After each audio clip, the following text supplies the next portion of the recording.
Senhoras e senhores, está começando mais um TreeMindCast e hoje teremos o último episódio de 2021 em altíssimo nível por aqui.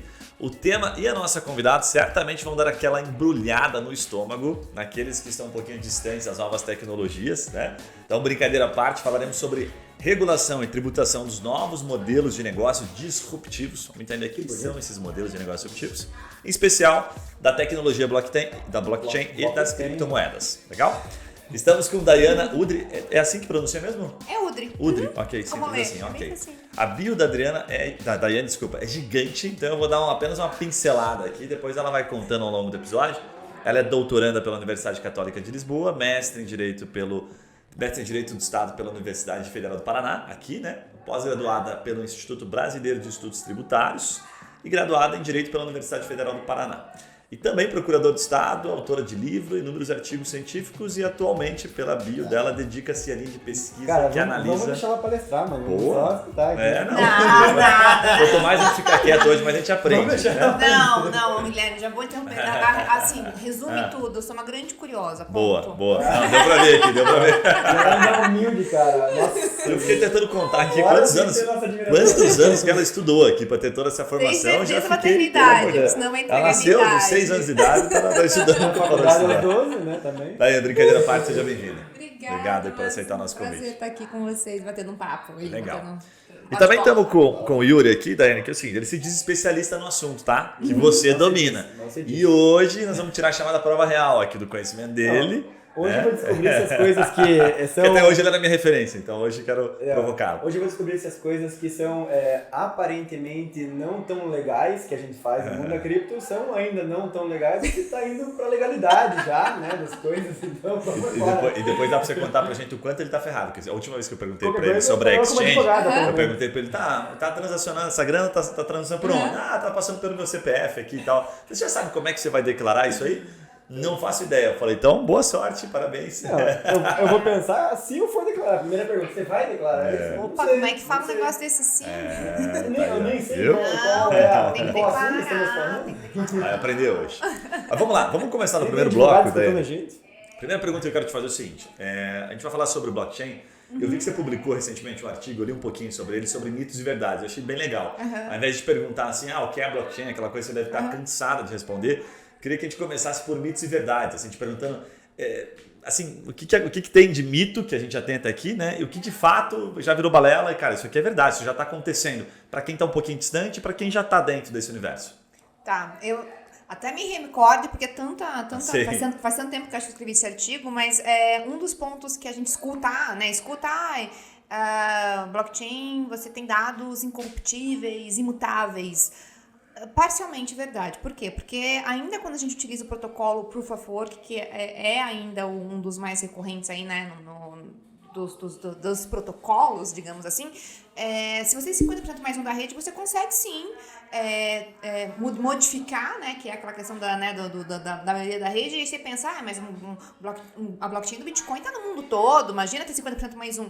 Mas se a gente olhar a fundo quem são os pools que dominam as mineração, não é tão impossível assim a gente ter uma... grupos, né? Exatamente. Óbvio que do ponto de vista econômico não vale a pena um incentivo, mas em tese possível. Então são alguns pontos, ou outro ponto, você transacionar com Bitcoin, você é completamente anônimo.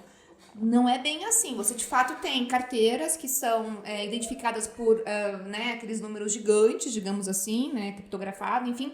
Mas você consegue, já foram pegos inclusive criminosos nesse sentido, você consegue com ferramentas de triangulação daquelas carteiras, com alguns pontos da internet ou que você tem acesso, você consegue pegar as pessoas. Então, são algumas questões que falam, ok, não é em todo verdade. Então, tem alguns pontos de atenção aqui. E você diz assim, aquela transação, consegue pegar, por exemplo, a localização, de onde saiu aquela ordem, alguma coisa do tipo? Porque, no fundo, a gente tem que pensar que a blockchain, ela é uma camada em cima da internet, né? Sim. Então, se você consegue... Óbvio que não é fácil, simples, eu não sou expert nisso, mas a gente sabe, né, que tem muita gente inteligente contra inteligência aí nessa parte tecnológica e que sim consegue estar detectando movimentos, né, que saem de um ponto, né, de geolocalização e que estão atrelados a algumas operações suspeitas, por exemplo, e já foram pego, né, enfim, alguns criminosos nesse sentido.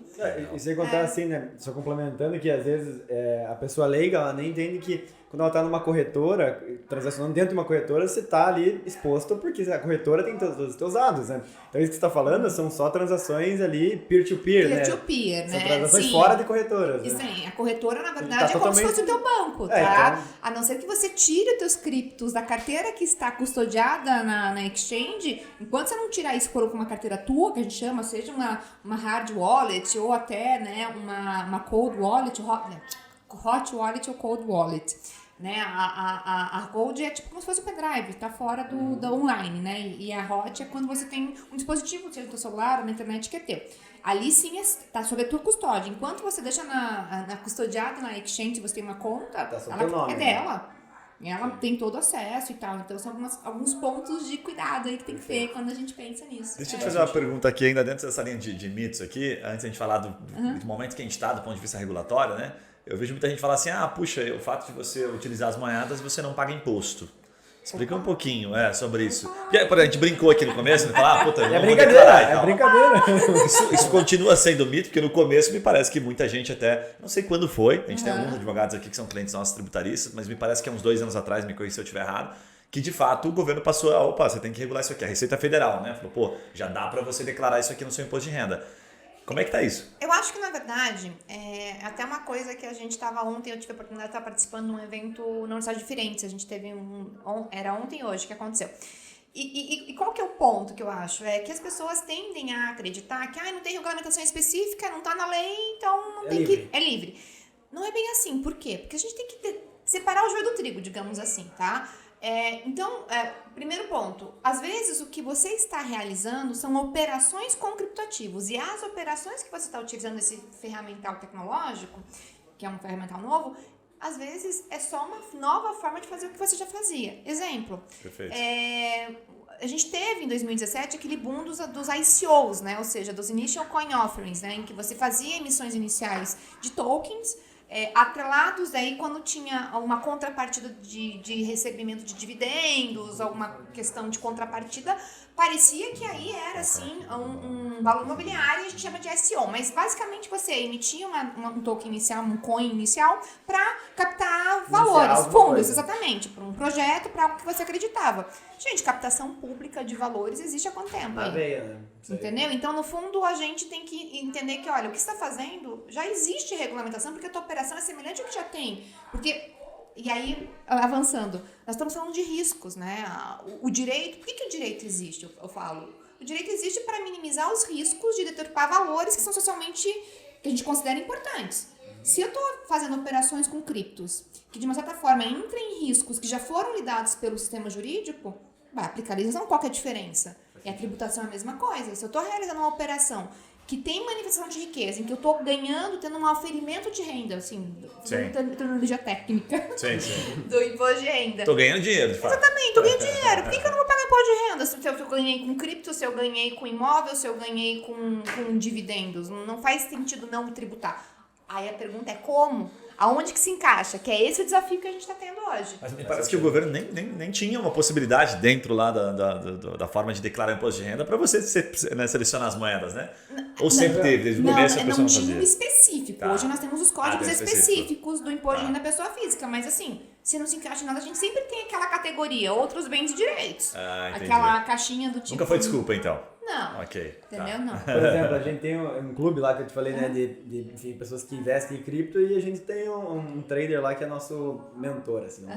Daí a gente fez uma consulta CVM porque quando você administra dinheiro de terceiro, mesmo que seja numa conta lá fora, você tem umas obrigações acessórias aqui no Brasil. Por exemplo, você tem que informar as operações que estão sendo feitas lá fora, mesmo que seja numa corretora gringa, porque quando o CPF do cara que está com o dinheiro junto com a gente for nacionalizado de novo, aí ele vai pagar o ganho de capital. Entendeu? Então ele pode ficar lá 10 anos transacionando, não vai pagar nada de imposto por isso. Mas a hora que ele oferir a renda, me corrija se eu estiver errado, né? Em real, aí ele paga, é isso? Você Mais ou diz menos? quando tá em cripto, né? Quando você tá numa corretora lá fazendo operações, aí a hora que você traz isso de novo pra real, pro Brasil, daí que você paga. Então, na verdade, isso a gente é debatido, tá? Ah, assim, boa. é bem debatido. Eu falo que a gente tá num ambiente de zona cinzenta, tá? Porque, no fundo, qual que é o desafio hoje do advogado, que seja na área tributária ou outras áreas que mexem com isso? É entender a operação e tentar encaixar no que a gente tem. E aí trazer as discussões e teses, inclusive, que a gente chama teses jurídicas relacionadas a isso. Então, quando a gente fala, no caso que você está falando de tradear, nós estamos fazendo permutas do ponto de vista jurídico. Você está trocando, sei lá, Bitcoin por Ethereum, por Litecoin, por Tether, etc. E aí a gente tem uma discussão no sentido de que se a permuta entre criptos estaria dentro do que a gente conceituaria dentro da regulamentação da Receita Federal, que permuta estaria dentro do que a gente chama de alienação, estaria dentro do conceito maior de alienação, a permuta, tá? E aí o debate que se tem é possível encaixar, sim, do ponto de vista de interpretação estrita, de que a permuta, quando você, sei lá, você tinha um exemplo bem básico para quem está escutando a gente, você comprou um Bitcoin por 20 mil reais, tá? Você, um ano depois, aquilo estava valendo 50 mil reais. E aí você trocou por Ethereum. Vamos supor, esse é um exemplo básico. O que aconteceu aqui? Você permutou Bitcoin por Ethereum, correto? Então, em tese, não fiz real, não tem que pagar imposto de renda. Porém, você fez uma permuta com um equivalente a 50 mil. Então, o debate que se tem nessa permuta, de que eu tinha um valor inicial de 20 e permutei por um outro bem que vale 50, dentro da interpretação da Receita, eu posso encaixar como uma alienação. Óbvio que nesse caso, como... que a Ethereum também variou, né, no período. Exatamente. Mas assim, óbvio que como eu tô falando uma operação de até 30 mil reais, a operação é isento, tá? Mas se fosse um valor maior, é discutível sim. Isso é uma linha de argumentação do ponto de vista estrito, eu falo conservador. Agora, do ponto de vista de debate jurídico, a pergunta que se faz mas eu posso falar que eu tenho de fato uma renda disponível economicamente para mim, que entra dentro do conceito de renda, aí eu posso falar não, é discutível. Mas aí é uma questão de tentar debater isso. Pois né? De forma bem leiga aqui, tá? Me parece assim que é tipo a bolsa, assim, você só vai pagar quando você executar o teu resultado ali. Você não paga imposto enquanto você tiver com a posição aberta ali ainda, né? Você tem as ações, pode estar valendo 1 milhão, você comprou por 1.000, você não vai pagar nada, né? Tipo assim, ainda tô com a cripto lá. Daí, por mais que mude de uma para outra, ainda não executei o lucro, entre aspas, né? Eu concordo contigo, mas porque quando a gente fala de imposto de renda, nós temos vários regimes diferentes. E a interpretação da Receita foi encaixar, nesse momento, as operações com criptos digamos, dentro do ganho de capital, tá? E o ganho de capital não ações, não o regime de ações, ganho de capital de outros bens e direitos. Então, o regime é diferente. Se a gente talvez encaixasse algumas operações com criptos de forma que poderiam ser semelhantes a ações, a gente poderia estar aplicando um regime nesse sentido, mas não é essa a interpretação que a gente tem. Legal, e outra, complexo, daí agora começa a ter bastante utilização da cripto também, né? Sim. Então, tipo, daí vem outro exemplo. Operações, porque... Você compra coisas agora com cripto, daí você nunca vai realizar teu lucro daí se for fazer dessa forma, né? Até antes de entrar nisso, antes de entrar em cripto, eu queria te perguntar ainda, Dai, é o seguinte, do ponto de vista regulatório, que momento que a gente está? Assim, o que você pode compartilhar de últimos projetos para atualizar a gente, porque você está o tempo todo vivendo isso, e a gente acompanha, LinkedIn, acompanha alguma coisinha, tá blockchain, estão utilizando agora para isso aqui, para aquilo ali. Em que momento que a gente está do ponto de vista regulatório? O que já existe, assim?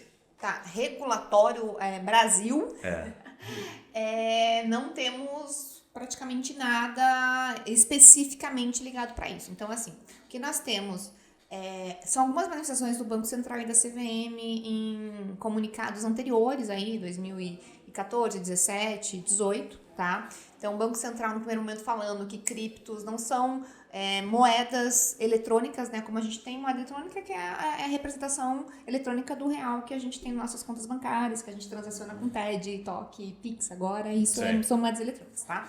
Não era isso, então ele não estava regulamentando isso, tá? Então foi lá em 2014, 2017, ele inclusive teve um comunicado que falou que não poderia ser utilizado, que quem pode fazer estava sendo utilizado para fazer câmbio. Na prática era isso. Então, ele emitiu um comunicado que quem pode fazer câmbio é só quem é autorizado pelo Banco Central, 2017. CVM veio em 2018 comentando que não eram valores, né, ativos que eles consideravam financeiros estaria sob a sua competência, não seriam, daí, portanto, também passíveis de serem utilizados para fazer parte de fundos, né, de quem das entidades são autorizadas pela CVM aqui. Mas depois orientou que indiretamente sim. Então, se um fundo brasileiro investe num fundo estrangeiro e esse fundo estrangeiro tem dentro do seu cesto de ativos criptos, tudo bem, mas não pode investir de forma direta, tá? Isso foi em 2018. De lá para cá, o que nós vemos o movimento deles, tanto nesses órgãos reguladores, movimento dos órgãos reguladores, não falando nem da regulação, legislação. Nós vemos aí a iniciativa de sandbox regulatórios. E nós temos projetos com criptos e tokenizações de recebíveis, e tanto, né, sob a tutela, né, ou digamos, a direcionamento principal do Bacen, quanto da CVM. Isso é um movimento que a gente está vendo recentíssimo. Sandbox me parece que seria o caminho mais próximo da legalidade, assim, de você estar fazendo algo que... Dentro da legalidade, você tá... temporariamente. Temporariamente. É como se, de uma certa forma, falasse, olha, temporariamente eu vou ver essa tua experimentação, esse teu experimento que não está adequadamente encaixado dentro da regulação hoje vigente, mas vai ser uma experimentação assistida. Se for legal, se eu ver que isso cumpre, porque eu vejo valor nisso, eu vejo que você tem uma proposta de valor que pode modernizar e pode ser bom para o que, no fundo, os meus objetivos finais, eu órgão regulador. Se eu ver que isso realmente se adequa e é isso mesmo, aí eu vou, de repente, adaptar a legislação, até porque eu acho... Isso é uma coisa que eu falei ontem no evento, né? Porque, no fundo, eu acho que quando a gente entra num ambiente como esse, super complexo, em que, para a gente implementar a regulamentação, a gente vai precisar da cooperação de quem está no mercado, por uma questão até de praticabilidade da regulamentação, essa abordagem dialógica mesmo, para mim faz todo sentido, e é por esse caminho que a gente tem que trilhar mesmo, assim, é uma opinião que eu tenho, né? O sandbox, você fala, o sandbox segue o caminho que é o mais apropriado. É um diálogo, né? Deixa eu ver o que você está fazendo, ver se isso tem valor para mim, e se isso for bom, deixa eu adaptar a minha legislação de uma forma que eu possa trazer outros negócios que têm um valor bacana, pelo que eu prego, para dentro, né? Então, mais ou menos isso. Você consegue explicar o que é a tokenização de ativos, assim, o que significa isso na prática? Tá, tokenização de ativos. O que é tokenização? Eu falo que é um avatar, é representação digital de valor. E aí eu posso ter um ativo que já existe no mundo real, imóvel, dividendos, e represento isso digitalmente, que são os tokens, e aí a gente chama de tokenização de ativos, ou eu emito um token que representa algo, já que a gente fala que é um token nativo de blockchain. Tá? Então a gente tem essas diferenciações, porque isso tem repercussões do ponto de vista de regulamentação. Por quê? Porque se eu tenho um diamante, ou seja, um bem físico, e vou representar isso num token, eu preciso ter alguém que vai me garantir que aquele diamante que está sendo representado, ele de fato existe e vai ser cuidado. Tá? Então por isso que são minúcias que são importantes de ter. Esse elástico tem que ser bem... Tem que ter alguém que vai, né, atestar que aquilo existe, que aquelas são as qualidades daquele diamante, etc. Né? Aí voltando para a regulação. Não, deixa eu te fazer uma pergunta. É tanta coisa que dá para falar. Deixa eu te fazer uma pergunta bem conectada. Tá assim, tendo uma aula já. Não, animal, sensacional. E ela fala rápido e dá para entender, né? Então, gente, eu tô falando muito rápido. Não, mas tá ótimo que dá ela pra fala entender. rápido e fala claramente. Fluido, gente, vocês me chamam a atenção. Eu entro no primeira, segunda, terceira, quarta, vou na quinta, e quando eu vi, não tô nem vendo. Deixa eu te fazer uma pergunta. Tem gente que fala rápido e fala enrolado. Você fala rápido e fala claramente. Que é bem direcionada, assim, acho que eu vou dividir a pergunta em duas partes. Primeiro, a gente tenta, como empreendedor, sempre olhar time, né? Fala assim, puxa, mas tal, ok, você falou até datas aqui, eu fui cruzando. 14 falaram isso, 16 falaram isso, ou 16 falaram, depois falaram 18, agora vem sandbox e tal.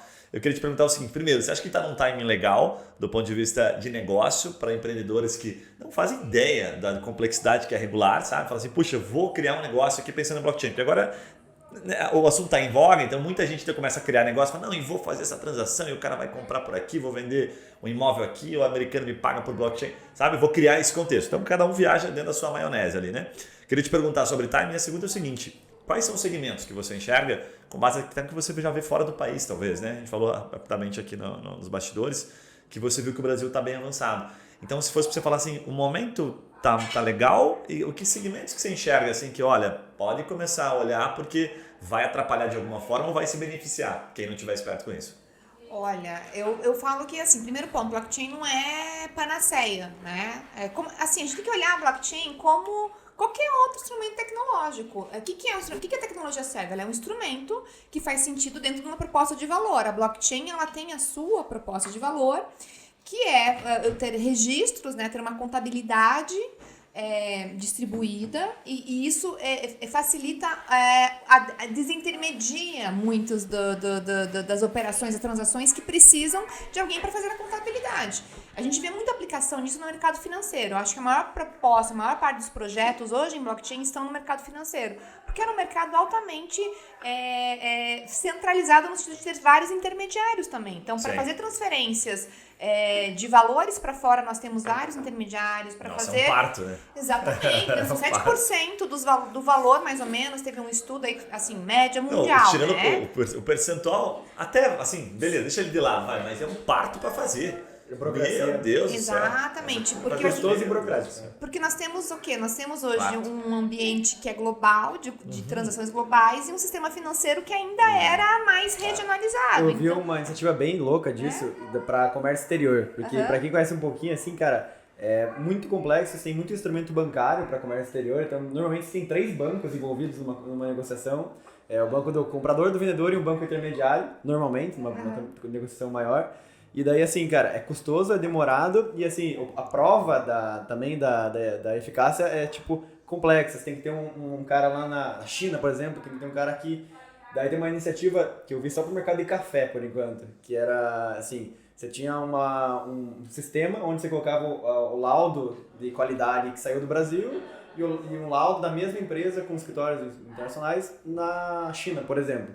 E daí o pagamento ele ficava custodiado dentro de uma plataforma de blockchain, ou seja, você pagava no token dele, você comprava o token dos caras, smart contract, deixava isso custodiado na plataforma, se o laudo lá da chegada fosse equivalente, já automaticamente transferia. Então uma transferência que durava às vezes meses, chegava às vezes em 2-3 dias ali, porque a plataforma é muito mais simples e não tem custo, né? Então, isso é um exemplo muito louco, Exatamente. Né? Então, essa é a pegada, no sentido de que tem que ver se que faz sentido para o teu negócio. Sim. Porque se a blockchain ou se algo que ela possa agregar valor faz sentido no teu negócio. Acho que é o primeiro ponto que tem que estar vendo, porque não é pra tudo, né? Vou usar blockchain porque tá na hype. Não, gente, não é porque tem custo também, não é barato. Então, assim, se faz sentido, a gente tá vendo muita aplicabilidade, como eu disse, nessa questão de você realmente ter, por exemplo, toda a parte de...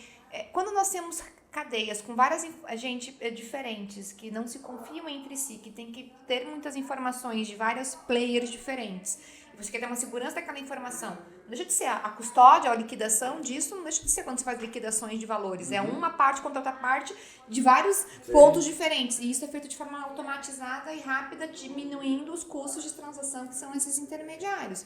Aí faz sentido. E onde a gente está vendo muita aplicação disso hoje, eu falo, a dominância do mercado, inclusive nos radares de startups que estão hoje utilizando o blockchain, é mercado financeiro. Não que a gente não veja outras iniciativas. A gente vê iniciativas na área da saúde, a gente vê iniciativas na área de RH, de certificação, identificação, mas o mercado financeiro ainda corresponde à maior massa de projetos.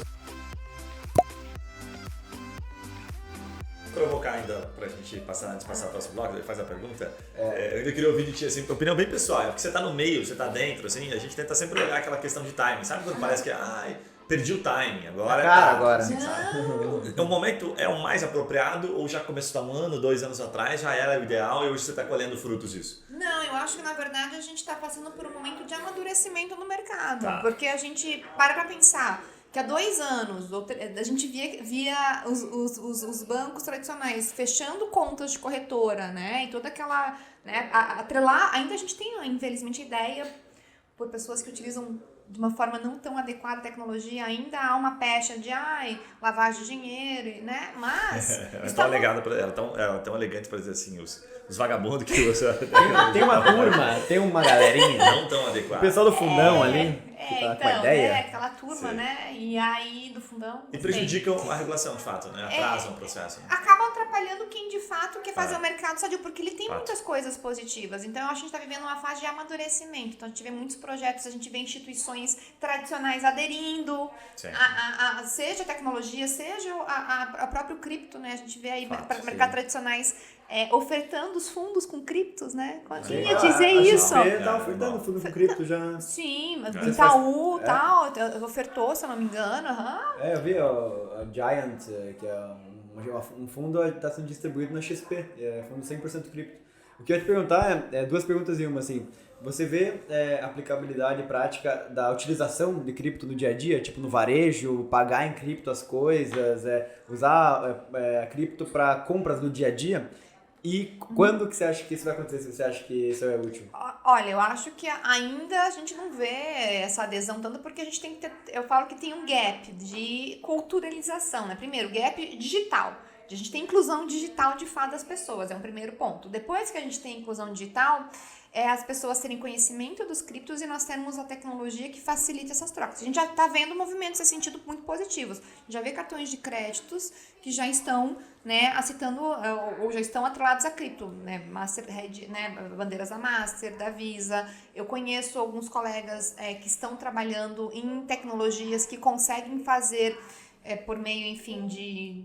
Não sei exatamente, porque eles são muito inteligentes, eles, né, tentam falar, mas basicamente é o seguinte, você põe o que você quiser de cripto e eu consigo fazer a liquidação em real.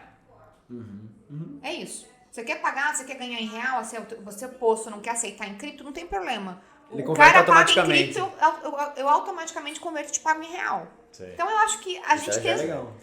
Então a gente Porque tem... daí o cara paga a cripto que ele tiver, entendeu? Tipo, porque assim, tu quem tá falando nesse episódio aqui, eu falei pro Gui assim, cara, pagamento em Bitcoin é uma coisa muito aleatória, assim, porque o Bitcoin é altamente volátil. E pro cara que vem lá no meu restaurante lá pagar em Bitcoin, eu vou vender um sanduíche de R$20 em Bitcoin e daí amanhã quando eu for liquidar pode ser que esteja com R$15 lá. Daí eu tô quebrando minha empresa. Eu não quero virar trader por aceitar Bitcoin. Só que daí tem as stablecoins e tudo mais. E daí tem isso que você falou. Que mesmo que o cara pague em Bitcoin, ele já vai receber em real automaticamente, né? Começa a ficar mais fácil, né? Então estamos numa de efervescência disso tudo, na real, né? Até queria te perguntar, conectando com isso, quando eu tô preparando a pauta, eu gosto de olhar principalmente comentários das pessoas e assuntos, né, que estão relacionados àquilo que a gente tá falando. Eu fui olhar de criptomoeda e eu vi uma reportagem do Mercado Livre. O Mercado Livre passou a aceitar agora, essa semana. Eu não sei se é porque eu fui fazer a pauta, me parecia que tudo essa semana passaram a aceitar. Eu falei, nossa, que coincidência. Mas eu vi Mercado Livre, daí vi Real Digital, né, que você pode explicar pra gente. E aí quando eu vi no Mercado Livre, tinha um comentário muito interessante, que ele falou assim, a pessoa perguntando, o governo tá sabendo disso? Tá regulado? Mas olha, ele foi meio irônico, né?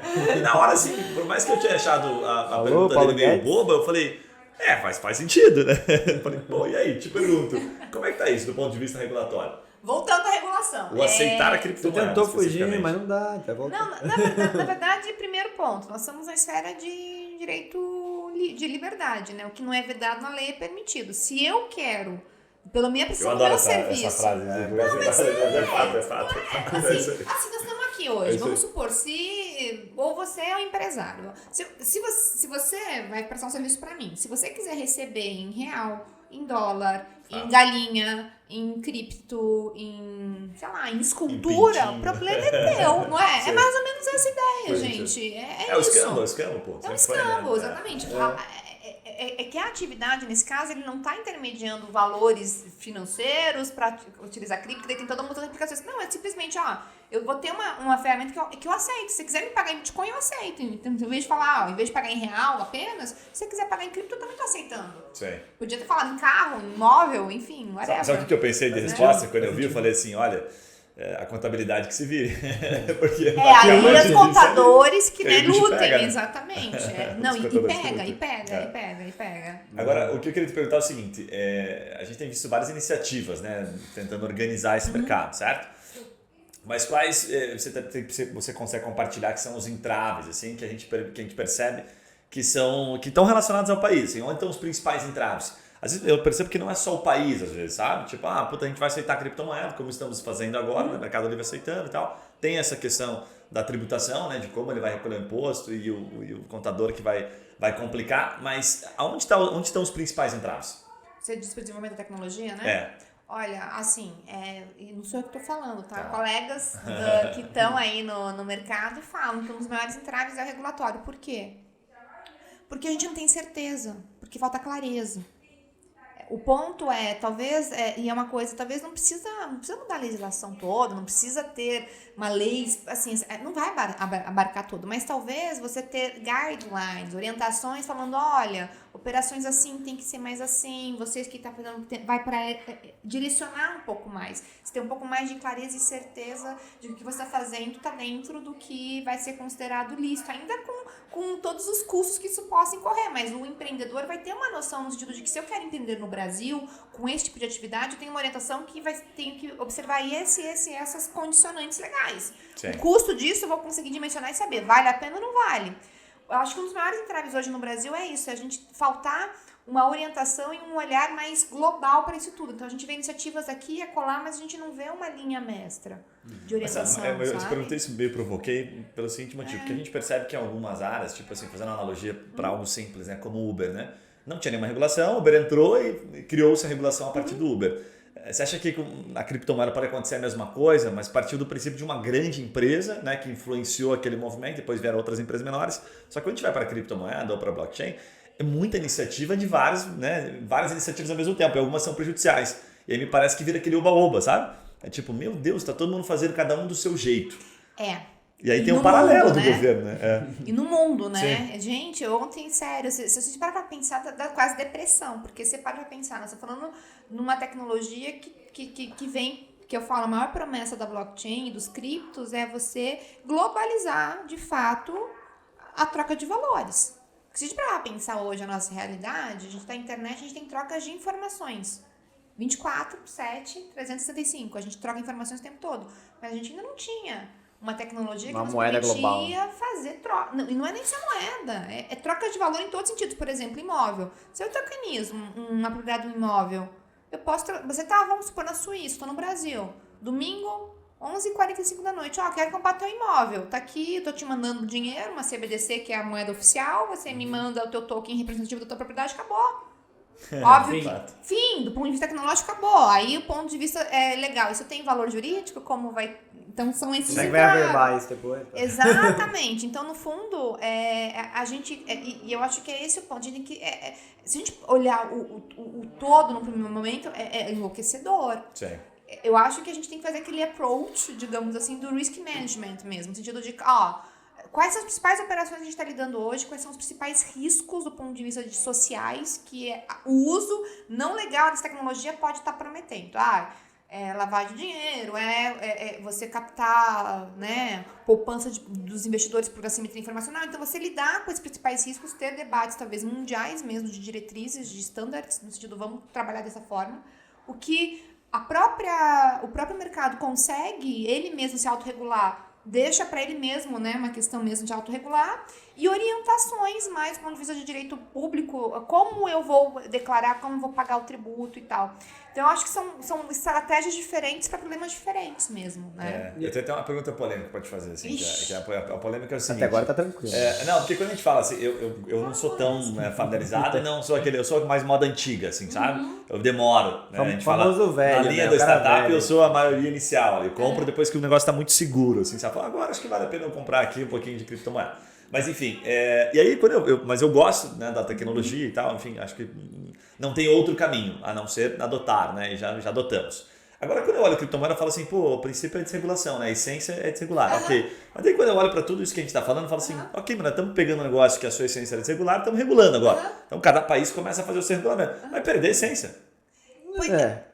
Em parte sim. Que daqui a pouco você começa, não, agora você tem que transferir em real e tal. Mas é que a estrutura da blockchain depende de regulação qualquer, né? Porque ela é descentralizada. Sim. Então a regulação, o cara pode falar o que ele quiser na lei, mas a blockchain não aceita, ela é descentralizada. Né? Bom, olha, eu acho que são várias narrativas, que eu gosto dessa palavra, né? A narrativa da blockchain do Bitcoin, que é a primeira blockchain, a narrativa é essa, é realmente...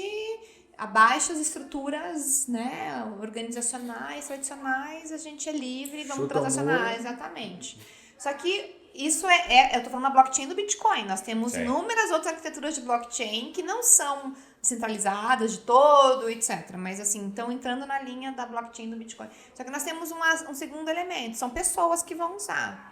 E aí eu pergunto, qual é a probabilidade, a porcentagem das pessoas no mundo, no globo, que se sentem confortáveis e estar desconforme o quadradinho? Pois é.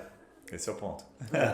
Pouquíssimos. O problema é quando Daria pra separar na metade, assim. Metade conservador, né? E metade bem... Não, tranquilo, tá à vontade. Não, mais. Assim, Você acha mais conservadorismo do que... Sim, do ponto de vista neurológico, eu adoro ler.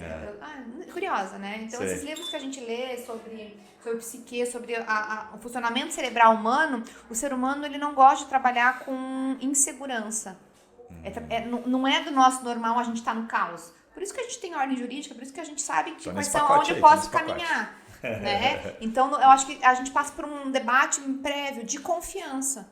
Boa. Entendeu? No sentido de que eu observo a regulamentação, por quê? Porque eu acredito, eu confio no Estado, eu sei que ele está dentro dessas normas, se eu seguir e alguém descumprir, vai ser punido, eu vou ter o meu direito. Então, a gente tem uma ideia de segurança, ainda que talvez na prática não seja tudo aquilo, mas a falsa segurança. Exato. Então a gente tem esse ponto que eu acho que a gente não pode deixar de É que eu acho louco, assim, porque na prática a regulação ela é meio frágil, assim, a maior parte delas, porque a China lá, puta, é proibido ter criptomoeda na China. A lei é essa. Ok, mas eu posso ter criptomoeda da mesma facilidade numa corretora chinesa como uma corretora em qualquer lugar do mundo. Então, na verdade, o que está regulando é só a pessoa que não quer estar insegura. Mas a realidade é que você pode fazer igual, proibido ou liberado. É tipo Forex. No Brasil é proibido Forex. Mas é super amplamente divulgado e vendido como se fosse pão na padaria. Por quê? Porque você só faz uma conta numa corretora lá em Vanuatu, lá nas Ilhas Virgens, e opera aqui. Porque você não precisa estar com a corretora no Brasil, né? A criptomoeda não está dentro do Brasil. Aliás, a criptomoeda não está em lugar nenhum. Pois é. Como é que a regulação vai atingir isso? É só não existe. A psique ali mesmo. Não existe. Bitcoin não existe, né? Fato. E deixa eu te perguntar uma coisa, assim, o que a gente pode esperar do cliente, né, do usuário, assim, né? Como é que está esse movimento? Se a gente já está no momento exponencial, porque as empresas estão criando essas iniciativas, né? Eu aceito Bitcoin, mas como é que está o usuário, pelo outro lado, o movimento do usuário de pagar, de comprar? Como é que estão os volumes disso? Olha, assim, a última vez que eu tenho dados, até quem tem curiosidade, porque todas as operações em exchanges brasileiras são informadas à Receita Federal. Tá? A IN 1888, a Instrução Normativa da Receita, determina que todas as exchanges brasileiras, todas as operações que elas intermediam, digamos assim, né, elas têm que informar a Receita das operações. E as pessoas físicas informam, pessoas físicas ou jurídicas, se elas realizarem P2P ou em exchanges estrangeiras. Mas aí é um dever da pessoa física. Da pessoa física fazer isso, deveria fazer, né? E aí, você olhar esse relatório, você vê que há uma tendência sempre de aumento, tá? E aí você vê muito, muito louco. Quando começa a cair muito o volume, você vê que há uma diminuição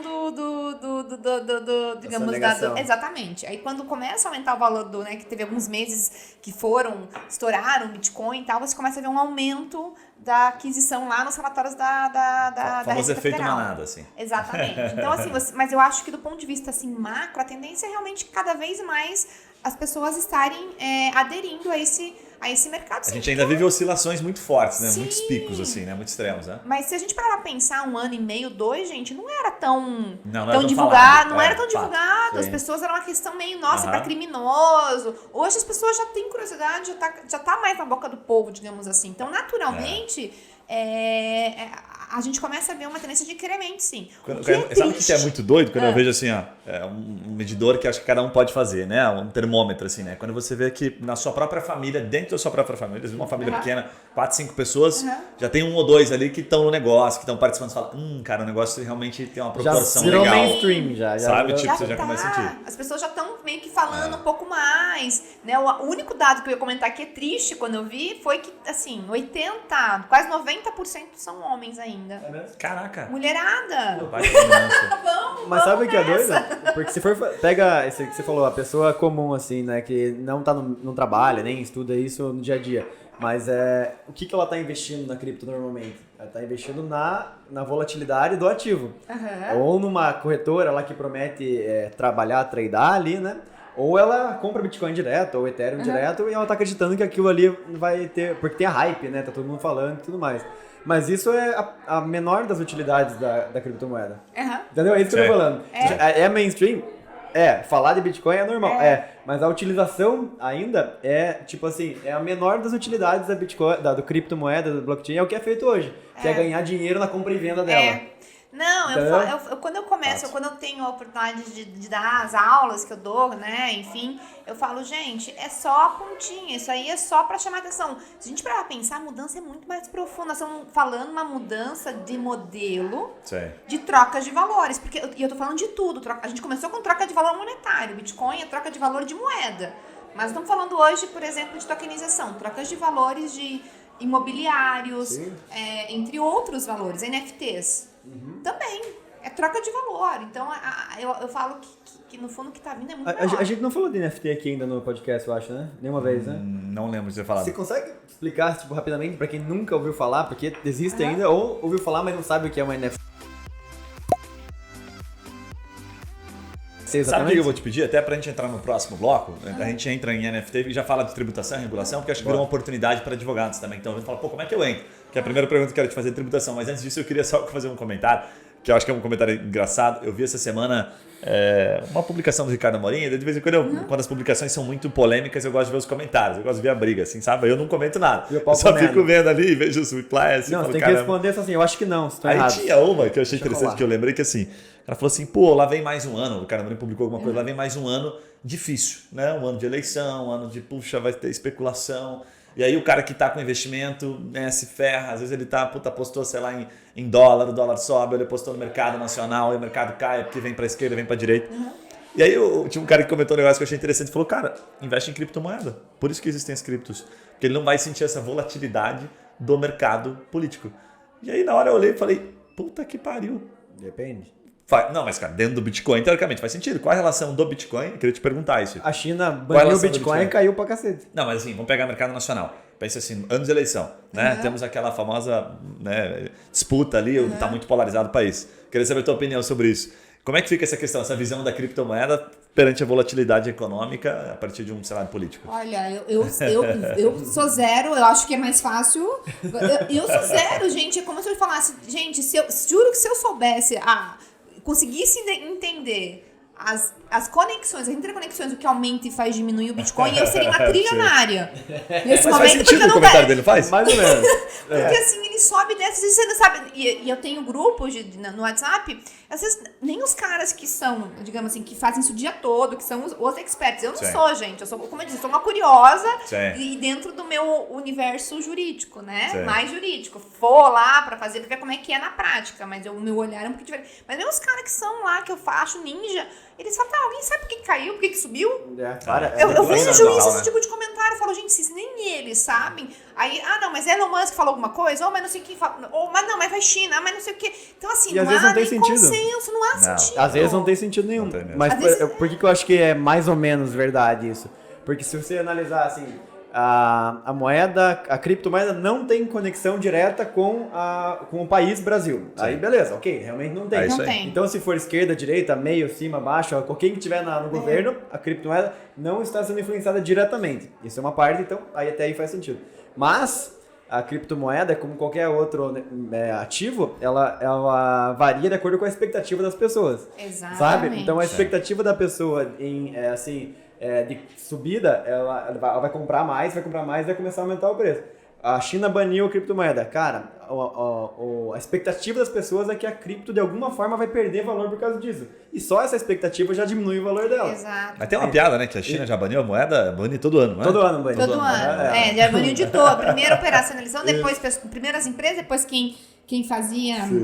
Né, até transações, depois até os mineradores. Sim, que acho parece que isso que foi mais só para lembrar a mineração, vamos banir a moeda de novo. Foi mais sentido, inclusive. Mas aí isso fez sentido mais ainda. Porque que era a mineração. A mineração é um espaço físico para você minerar, que na prática é só validar as operações de cripto. Daí faz sentido você cortar porque você perde de fato uma atividade. Exatamente, ali, né? E era um pool importante. Então aí fez sentido, mas assim... Gente, a gente tem que pensar, eu falo, como ele falou, nós somos mais de 15 mil criptos hoje.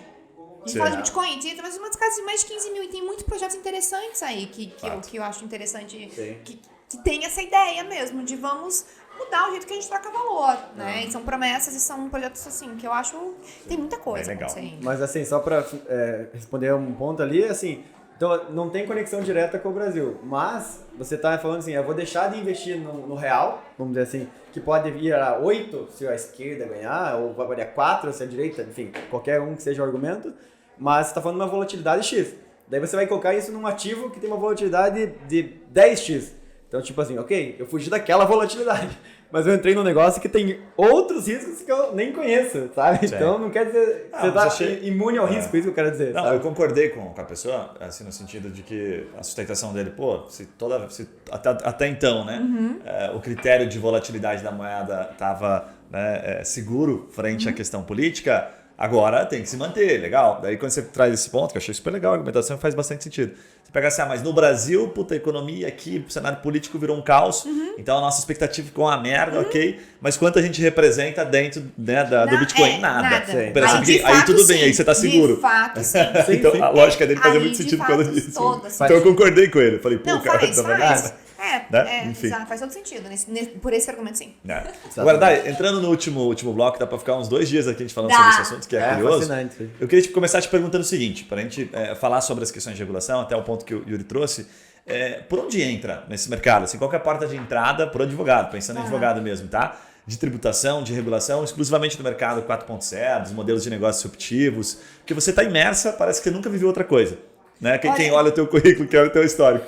Aí eu queria te perguntar, por onde entra? Eu falo que eu brinco assim, na verdade eu tive uma vida bastante grande antes de entrar no universo blockchain. Mas quem entra no teu site, assim, quem entra no teu site, olha, dá uma stalkeada e fala, nossa, ela imersa, parece que ela viveu isso aqui mas só. Mas já faz uns anos, porque eu comecei a estudar blockchain em 2016, 17, então já faz uns 4, 5 anos. Tem um livro, esse ano eu lancei um livro, até pela Medina. Caramba, legal. Agora vão publicar, já estava online lá em Portugal, mas agora eles fizeram aditivo, vai ter impresso lá em Portugal também. Então, quero ver se ano que vem faço a segunda edição e tal, para ampliar, ou faço um outro específico de novos assuntos aí, né?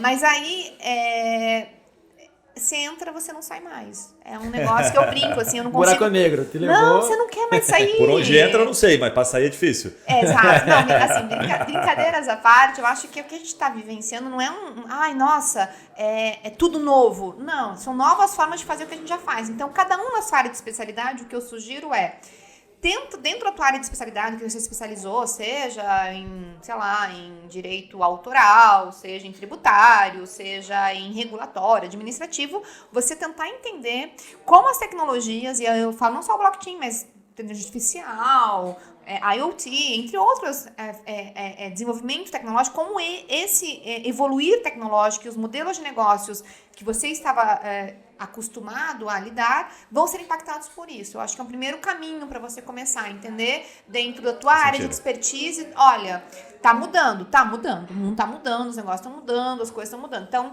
2 pontos. Lê a literatura um pouco de Revolução Industrial, né? E aí tem desde você pegar, né, Revolução 4.0, do Schwab, Klaus Schwab. E, entre outras, né, literaturas específicas sobre isso, tem um monte, né? Sobre isso, entender um pouquinho, né, o que está acontecendo no mundo. Eu acho que é um olhar para o jurista versus, esse o que está acontecendo no mundo, como isso vai impactar a área que eu atuo, e tentar se atualizar, e entender e ver as mudanças que estão acontecendo na tua área. Eu acho que são 2 caminhos aí que por onde começar. Eu tenho uma curiosidade sobre a tua carreira como procuradora, assim, porque você pressupõe que o trabalho da procuradora ali tem um operacional ali do dia a dia, né? Mas você parece que está bem fora desse dia a dia de procuradora. Não. Como é que você equilibra isso? Eu queria saber. Eu Estudo e a parte de... Eu brinco, eu não tenho filho, não tenho marido, né? Então você tem tempo e não tem final de semana também. Eu tenho Bitcoin só. Não tem final de semana também. Então, assim, eu tento organizar meu dia, as horas que eu preciso, né? Para as demandas da procuradoria, eu né, respondo. E nas outras horas que eu tenho, eu não durmo muito também, tá? Eu não sou aquela pessoa que dorme muito. Não durmo. Não parou de tomar café até agora? Não, eu falo, sou movida a café mesmo, né? Eu durmo, eu não durmo assim, não durmo 8 horas. 8 horas pra mim, esqueça, 6, 7, no máximo, assim. Então, e eu sou muito agitada, falo rápido e tal. Então, eu vou dividindo assim, domingo a domingo. Mas dentro da procuradoria, você não tem essa, digamos assim, essa liberdade para dedicar uma boa parte que você dedicaria ali para a parte mais operacional, de processos e contencioso e tudo mais, para estudo de criptomoeda, blockchain e a parte mais de eventos e tudo mais. Você tem que dividir no teu tempo extra, é isso? Isso, Tá. porque assim, obviamente que às vezes acontece, como aconteceu, eu tive, por exemplo, o privilégio de dar um curso para os servidores do Estado do Paraná, no ano passado, para a Receita Federal, sobre isso tudo. Olha que legal. Né? Legal. Então a gente às vezes consegue estar casando isso. E Vou eu mencionar na declaração de imposto de renda. Falei, sou amigo da Dai, só pra Exato. constar, ok, beleza. Vocês tiveram um curso com ela, tô fazendo certinho aqui, tá? OAB não sei o quê. Você bota só pra constar, isso aqui foi orientado pela Dai. Pós-graduação. Doutora. Você, aluno. Assim, para os servidores, para poder estar conscientizando. Então, eu sempre tô, né? Óbvio, quando precisar, a gente também, né? Sempre tá à disposição, porque no fundo eu sou uma servidora pública. Como servidora pública, Claro. a gente serve Faz seu papel. exatamente ao Perfeito. interesse público. Então, eu sempre tô à disposição. Então, tive esse privilégio e, obviamente, que tenho certeza, quando as coisas, né, começarem a realmente caminhar, volta e meia, eu tenho a oportunidade de estar debatendo com quem está em alguns projetos na frente, em outros órgãos aí, não oficialmente, mas troca ideia, porque eu acho que é isso mesmo. Né, como é que você pensa? Então, assim, caminha, né? Eu vou te fazer uma pergunta difícil pra ela aqui. Se você estivesse se formando hoje em direito, assim, sem muita certeza de qual caminho tomar, sabendo o que você sabe hoje sobre cripto, sobre blockchain, pra qual área e o que você se especializaria hoje? Eu te falaria que eu acho que cada vez mais o mundo está caminhando para não ter tanta especialização. Porque se parar para pensar, a gente tem que ser eternos curiosos e flexíveis, porque as coisas estão mudando de uma forma muito rápida. Então você tem que talvez, eu acho que é algo que a gente tem trabalhado um tempo, mas é trabalhar a flexibilidade do pensamento. Óbvio que você tem aptidões mais natas. Por exemplo, eu seria uma péssima penalista. Não consigo, eu falo que para mim é um negócio, assim, um gap muito grande. Eu preciso dos meus amigos, né, universitários, mas eu tenho outras potencialidades, então eu tento, obviamente, estudar e especializar dentro daquilo. Mas eu acho que mais que isso, a gente não pode esquecer o geral e a flexibilidade de pensamento, porque hoje a gente tem que realmente estar sempre aprendendo. A gente tem que aprender todo dia. Tipo a figura do nexialista, né, que se fala. Sabe aquela história lá do... O que é isso? Não, nunca ouviu essa história, você já deve ter ouvido a história. Não entendi. Que os caras soltaram um foguete e aí naquele foguete tinham 4, 5 pessoas, né? Eu lembro da história em detalhes, assim. E aí tinham 4 especialistas e tinha o nexialista. E o nexialista era o cara... Nexialista? Nexialista, não lembro. Nexialista. Que não E sabe ele, nada. exatamente, ele sabia sobre tudo. Então, na hora de tomar uma decisão, era ele a primeira pessoa consultada. Então, ouvia-se os especialistas, mas ele era o cara que tinha nexo, teoricamente. Ele conseguia... Né, é isso que ela está trazendo um pouquinho. Não é a figura do especialista 100%, aquele cara que compreendia o todo. Meio holístico esse negócio, né? Viajar. Porque no fundo você tem que trabalhar com outras áreas de conhecimento também, né? Sim. Administração, filosofia, psicologia, marketing. Então eu acho que o mundo está caminhando, na verdade, no sentido de que a gente tem que saber ser mais flexível, ter uma mente mais flexível. Óbvio que você acaba aprofundando uma área ou outra que você acha que é mais interessante, assim, mas eu acho que eu falo, eu não vejo o mundo... Porque essa ideia de especialização é muito Fordismo, né, ainda. Que não fechar faz a caixinha ali e não pensa mais nada. Exatamente, você tá e não faz sentido nem do ponto de vista educacional, está sendo também, né, discutido, né, a educação hoje em dia. Mas eu acho que para você se tornar um nexialista ou generalista conhecendo, você tem que passar pelo especialista em alguma coisa, assim, sabe? Passe por ali, senão você fica conhecendo sobre tudo e no final você fica aquele patinho, assim, sabe? Aquela galinha que não voa. Assim, né? Mas deixa eu perguntar, assim, partindo do pressuposto que a pessoa adora esse tema, que ela, já entende do tema, tem um conhecimento, né, enfim, e tá escutando podcast, assim, o que você falaria que são oportunidades para o advogado hoje se especializar ou estudar dentro do mercado de cripto? Tipo, vai surgir oportunidade para um advogado especialista em declaração de imposto de renda de cripto. Ou não, o cara de regulatório mesmo, foca no regulatório. Para onde que você vê que são algumas oportunidades, assim? Antes de você responder, eu anotei um ponto aqui que vai bem de encontro, que eu acho que já é uma das últimas perguntas nossas aqui, que é o seguinte. Você publicou um negócio, acho que no Instagram, super legal, que você fala assim, incidência do ICMS, né? Enfim, nas exchanges que compram criptomoeda, que deixam em estoque, tá? Achei super legal. E a gente tem um monte de empresas de tecnologia, inclusive vários parceiros nossos, né? E essas empresas, elas precisam, né, o contrato eventualmente tem advogados ali trabalhando, prestando consultoria para elas. Conectado a isso que o Yuri falou, eu queria te perguntar o seguinte, quais são as demandas já latentes, né, que você percebe assim, pago ICMS nessa cripto que transacionou aqui de um imóvel que eu vendi ou não pago? O que já tem efetivo, assim, que é real e que não está na esfera consultiva, que já é problema, que o cara tem que tomar uma decisão? Olha, vários, tá? Assim, Tá. porque no fundo você tá falando, quem tá querendo trazer operações, seja para validar, por exemplo, numa blockchain, para ter um hash numa operação dele, tudo a questão, tá, eu vou pagar ISS sobre, porque eu tô no fundo para nosso serviço, mas esse serviço eu tenho cobrança de uma parte de um FII que vai ser do gas para poder fazer essa validação, essa autenticação na blockchain. E aí? Como é que eu cobro? Eu vou pagar ISS sobre tudo? Eu vou ter que separar na minha contabilidade o ISS, por exemplo, que eu cobrei pela prestação de serviços e utilizar outro como se fosse indenização? Então, no fundo, o que a gente vê, e é por isso que eu falo, no fundo, a gente está vendo problemas com institutos tradicionais. Então, todos os advogados são especialistas vão se deparar dentro dos modelos com isso. E o ponto, e a dificuldade e o fascínio que eu acho é você, dentro da tua área de especialidade, pensar naquilo. Tá, deixa eu tentar entender a tua operação, deixa eu desenhar a tua operação. Ó, se a gente olhar essa operação, eu entendo que mais conservador a gente fazer assim, mas a gente pode fazer assim, para fins de, por exemplo, a gente caracterizar porque isso aqui encaixaria nessa legislação, isso aqui encaixaria nesse dispositivo, para poder ter isso de uma forma que seja mais desenhada em consonância ao que está no ordenamento. E isso em todas as áreas. Estou dando um exemplo tributário, tá? Essa é a parte do ICMS que eu falei. O que acontece? Qual que era a dúvida? Porque quando a gente fala de cripto, a cripto, ela é um instrumento, ela pode ser para um monte de coisa. Então, por exemplo, se eu sou uma empresa, uma exchange, que adquiro criptos para ter, em tese, em estoque, porque ela não existe, a gente sabe que não existe, para revender. Aí a pergunta que eu provoquei é, nesse caso, eu estou adquirindo para ter em estoque. Se posso falar que esse cripto, nesse caso concreto, nessa operação, ela exerce a funcionalidade? Porque o ponto, quando a gente pensa em tributação, é funcionalidade. Sim. A funcionalidade nesta operação, ela pode ser equiparada à mercadoria?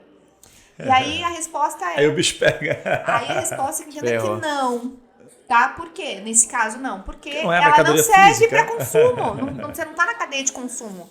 Ela não tá sendo... E isso, na verdade, não sou... Faz sentido. E não sou eu que tô falando apenas, tá? Teve uma solução de consulta em São Paulo. Mas aí pagaria IOF nessa operação. Até porque o significado do ICMS é de mercadoria. Aí que tá. Se fosse IOF... câmbio, talvez? Pois é, mas câmbio dependeria... É moeda. Ah, não é considerado uma moeda também, né? Entendeu? Aí a pergunta se mas agora com um aceite lá de El Salvador, que Bitcoin é moeda, a gente pode falar que é uma moeda estrangeira? Não, tá automaticamente? Chama-se criptomoeda? Como é que não é moeda? Botaram o nome errado daí. Então, assim, é esse desafio que a gente não tinha de como que a gente olha a funcionalidade, se encaixa em algum dos quadrados ou de algumas normativas que a gente tem. É esse o desafio do advogado hoje. Então, isso permeia todos os direitos, né? Todos os direitos. Então, não tem um sentido de que... não, tudo. Todos os negócios. Nós estamos pensando... Gente, o direito, ele serve para regulamentar relações econômicas e sociais. Se a economia está mudando, que é a troca de valor, que base a economia, tudo vai ser afetado. Tudo. Então no oportunidade não vai faltar, na verdade. Não, e aí você pensa, quais são os hot topics no mercado cripto hoje? Penso eu. NFTs... Então, toda a parte de você pensar em... Porque o que é um NFT que você me perguntou antes? O que é um NFT? Eu falo que NFT é um registro de algo, gente. É um recibo de alguma coisa. Que você tem alguma coisa que é teu. Mas eu vi... Como é que eu vi esses tempos no meu... Acho que foi em algum dos grupos que teve um Twitter que o cara falou, olha, NFT é o seguinte. Você tem um recibo do teu PS4. Você tem um recibo, você não tem o teu PS4. O NFT é isso. Você tem um certificado de algo. Agora, se você tem a propriedade daquilo, pode ser que sim, pode ser que não. Depende do que tá sendo transacionado. Eu viajei na maionese aqui. Peraí, se eu tenho um PS5, pode ser que chegue em casa e não tá lá mais lá. Me explica um pouquinho melhor. Se alguém levar ele embora, você ainda é dono dele. Mas eu ainda tenho fisicamente ele. Como é que é essa lógica? Eu não entendi. Não, no sentido de que tentando explicar que, no fundo, as pessoas atrelam. Por exemplo, fez um NFT do primeiro Twitter. O Twitter é teu? Não necessariamente. Pode ser só uma coleção, você não pode só se gabar de que você pagou o direito de expor aquilo, mas se aquilo não é de fato teu. Entendi. É um certificado. Ele é muito. Trazendo pro mundo real, é tipo assim, vamos pegar um fotógrafo. É que no físico fica mais fácil, mas do Twitter fica óbvio daí. Então, é que no físico é óbvio. Tipo assim, o fotógrafo tirou uma foto específica. Aquela foto é a primeira foto e a única original, ela não existe outra. Você comprou ela, tá na tua casa guardado lá. Você pode tirar uma foto com o teu celular dela, você pode mandar para dar aí uma cópia, você pode fazer uma publicação sobre ela, pode ter milhões de cópias dela no mundo, mas a foto é tua. Entendeu? Tipo assim, a propriedade dela é tua, agora a utilização dela... E aí que tá, é isso que é o primeiro ponto, entendeu? Que é um certificado, é um certificado que você tem, certificado de algo. Sim. Esse certificado, ele pode dar direito patrimonial sobre a propriedade? Sim. Pode. Aí Até depende do que está sendo acordado. Então, por exemplo, vamos supor o exemplo da foto. Eu sou uma fotógrafa, fiz uma foto, não revelei ela fisicamente, tá no formato digital. Atrelei a essa foto uma NFT e falei, olha, quem adquirir esse NFT vai ter todo o direito patrimonial relacionado a essa obra. É como se comprasse a física, única física. E aí mesmo. sim, aí você tá transmitindo o direito de material, né, relacionado a esse bem, tá? Então, dependendo da forma, mas é isso que é doido isso, né? por isso que tem que, e aí a gente fala especialistas em direitos de propriedade autoral. Aí tá o mercado de NFTs que tá super quente, que vai precisar enfim, de avanços. Toda a parte de ESG muito forte. Games, mercado de games muito forte. Ainda mais agora que a gente tem muito na blockchain, né? O Play to Earn.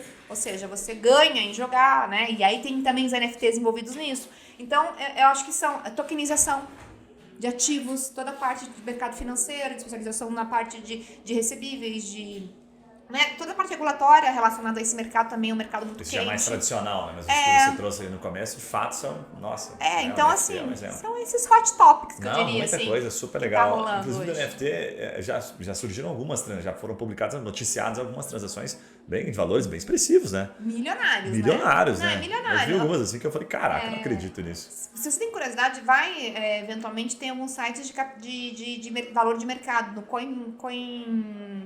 CoinMarketCap. E aí você consegue fazer, assim, quanto que é o valor hoje do mercado de NFTs, do DeFi, de não sei o quê. Caramba. Aí você consegue ter uma noção de, assim, o mercado de cripto já é trilionário, né? A gente Sim. até hoje é uma reportagem que eu tava lendo antes de vir pra cá no portal do Bitcoin.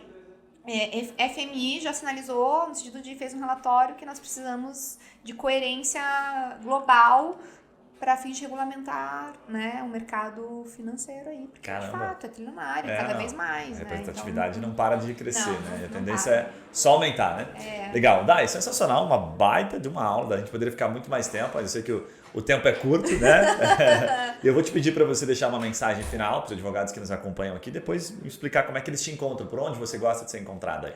Olha, assim, estou disponível em todos os meios aí, né? LinkedIn, Facebook, Instagram. Vou colocar na descrição aqui, mas YouTube, Daiana com Udre, Y, né? UHDRE. Exatamente. É isso mesmo. E aí você me encontra em qualquer desses mecanismos. Estou available em todos. E na blockchain também, ó, está lá na blockchain. Ainda não fiz o meu NFT, mas, né? Você já entrou na Decentraland lá? Ainda não, mas tô morrendo de saudade. Vontade. Você já entrou? Legal? Lembra um pouco aquele Second Life da nossa... Você é novinho, não sei se você vai lembrar disso. Não, eu lembro do Second Life. eu tive The Sims, Second Life e tal, mas os gráficos é bem ainda ruim, né? É tipo um Minecraft, assim, os gráficos. Entendi, ainda estamos no começo, né? Eu acho que eles não estão focando tanto nisso ainda. Criaram a estrutura e rodaram, assim, vendendo terreno lá, ganhando alguns milhões já. Mas alguns milhões. Metaverso, realidade aumentada, é quando você vê a tecnologia. Eu comprei um daqueles Oculus Quest agora pra usar, que é entrar no metaverso. Imerso, né? Sim. Dai, alguma mensagem final? Como é que o pessoal te encontra pelo LinkedIn, Instagram, ok? Mas eu queria te perguntar até, você, pelo teu site, você faz muita palestra e tal. Faz o teu jabá, como é que tá isso hoje? O pessoal que quer te contratar, quer fazer parceria. Você atua, por exemplo, prestando uma consultoria para um escritório de advocacia que tem um cliente, né, que precisa dos seus conselhos para poder orientá-lo ou não? Eu, na verdade, a minha atuação é mais na parte digamos, de dar pareceres, né, consultivos nesse sentido, pela minha atividade acadêmica de autoridade nesse assunto, né? Então isso acontece, mas é muito assim, muitos cursos, palestras, isso sim, acontece bastante, a minha agenda sempre tá bem, graças a Deus, né? Então isso eu faço bastante, então assim, quem quiser eventualmente, vamos dar um treinamento sobre esse assunto, isso sim, isso eu tô sempre disponível. É um parecer, né, para o escritório que tem um cliente animal nessa área que está precisando. E quanto tempo leva para você se tornar um especialista como você? Leva muito tempo. Então, demora alguns anos. E algumas noites mal dormidas, né? Ou não, quase não dormidas, né? Mas sim, demora, né? Eu falo, eu acho que é uma construção, né? Tudo é uma construção, não vem da noite pro dia, né? Bem legal. Eu falo, não é da noite pro dia, não. Obrigado, mais uma vez pelo teu tempo. Passou voando aqui uma hora, a gente poderia ficar bem mais mais tempo conversando, mas é que o assunto é super legal. Para você que está nos acompanhando, inclusive, vou aproveitar aqui, porque esse é um episódio que a gente deixou para ser o último do ano. A gente vai tirar um descanso agora, voltamos em janeiro. Então, para você que nos acompanha... Tem que vir, cara. Dá muito cansado de trabalhar nisso aqui. Meu Deus. É um trabalho tão cansativo ficar entrevistando pessoas inteligentes Meu aqui. Deus Enfim, do céu. é porque eles nos fazem parecer burros. Eles cansam um pouquinho também, né? Parecer burro. Você não cansa de parecer burro? Não, eu só pareço o dia inteiro. Se não Queria parecer falar burro, eu tô na alguma mesa errada. Não, eu falei, não, ainda mais com café com água, gente. Aí vai dá pra embora, ficar vai embora, horas. vai embora. Não, vai embora. A frase do ano, assim, se você não está parecendo burro, você está na mesa errada. Exatamente. Procure outra mesa para Você que tá aprendendo com a galera. Não, mas o aprendizado é mútuo, como eu te falo. A gente aprende muito. Essas perguntas, a gente pensar as visões diferentes, né? Eu acho que o mais legal dessa área é que a gente vai interconectando com pessoas de tantas áreas e visões diferentes que a gente aprende todo dia. E eu acho que eu preciso de um advogado, mano. Eu acho também. Pelo que eu sei das movimentações, você tá precisando. Se fosse você, correr atrás. Mas ele vai se preocupar meio nos 45 parecer aí da uma semana antes de entregar a declaração de imposto de renda, Aí te ele mandar vai uma me mensagem. ligar, Dai, me dá um parecer aqui, como é que eu faço aqui? Tem uma corretora aqui me mandando Bota o nome dela, bota o documentos nome aqui. dela. Enfim, pra gente não estender muito mais, Feliz Natal, excelente ano novo, 2022 aí, muito mais leve, né? E pelo amor de Deus, sem Covid e sem máscara, né, cara? Sem Porque usar máscara sem máscara. horrível, ninguém gosta. Um abraço e a gente se vê nos próximos podcasts. Tchau! Valeu! Tchau.